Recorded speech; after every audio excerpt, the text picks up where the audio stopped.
ہم یہ سمجھتے ہیں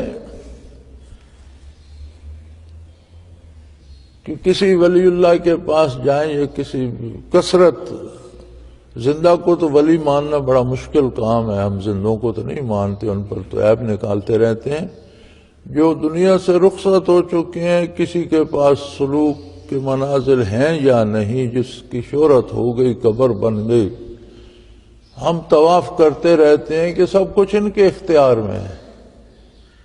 ہم یہ سمجھتے ہیں کہ صاحب قبر ساری مصیبتیں حل کر دے گا، حالانکہ اصول یہ ہے کہ جس کے جتنے منازل ہوتے ہیں وہ اتنا اللہ کی عظمت میں فنا ہوتا جاتا ہے اور وہ اللہ کی رضا پہ راضی ہونے والا ہوتا جاتا ہے۔ جتنے منازل قرب کسی کو نصیب ہوتے ہیں، اتنی اس کی زبان بند ہوتی چلی جاتی ہے۔ وہ جو کہا گیا تھا نا کہ کہاں را کے خبر شد خبرش باز نہ آیت، جس کو خبر ہو گئی اس کی اپنی خبر واپس نہیں آتی، اس کا اپنا کوئی پتہ نہیں چلتا، وہ اسی خبر میں اسی میں فنا ہو جاتا ہے۔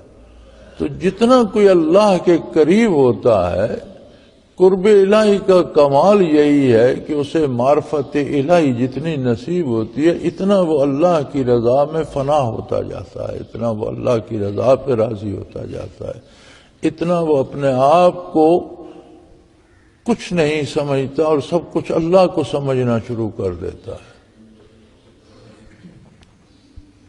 کسی نیک مقام پر اللہ سے دعا کرنا بہت افضل ہے۔ اب سڑک پر دعا کرنا اور سڑک سے مسجد میں چلے آئیں تو یہاں دعا کرنا یقیناً فرق ہے۔ مسجد مبارک جگہ ہے، اللہ کا گھر ہے، تو باہر دعا کرنے کی بجائے مسجد میں کرنے میں فرق ہے۔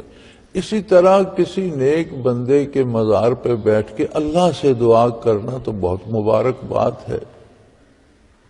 کسی نیک کی صحبت میں، زندہ نیک کی صحبت میں بیٹھ کر دعا کرنا بھی باعث برکت ہے۔ کسی ولی اللہ کے مزار پہ، کسی نیک شخص کے مزار پہ اللہ سے دعا کرنا بہت اچھی بات ہے، لیکن دعا اللہ ہی سے ہوگی۔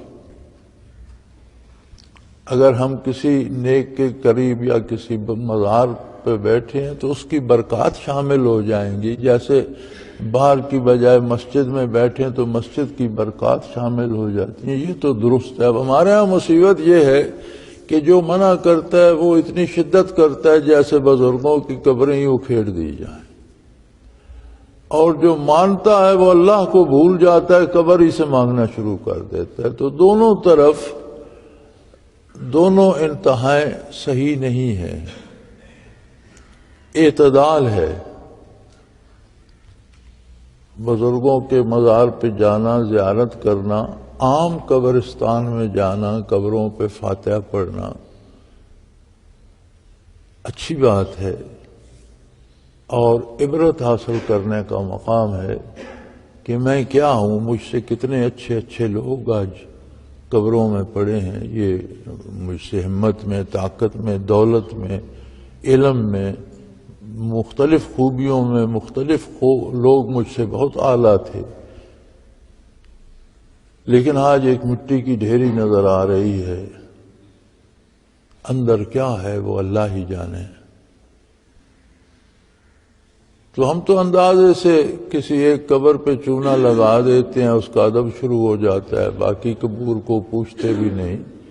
ہر قبر کا احترام ہے، اور ایک حدیث پاک کا مفہوم ہے کہ اگر ایک طرف آگ اور ایک طرف مسلمان کی قبر ہو تو آگ سے گزر جاؤ، قبر پر قدم نہ رکھو، اتنا احترام ہے۔ اسی طرح قبر کو توڑنا، اس کا پتھر گرانا یا اس سے خراب کرنا جرم ہے۔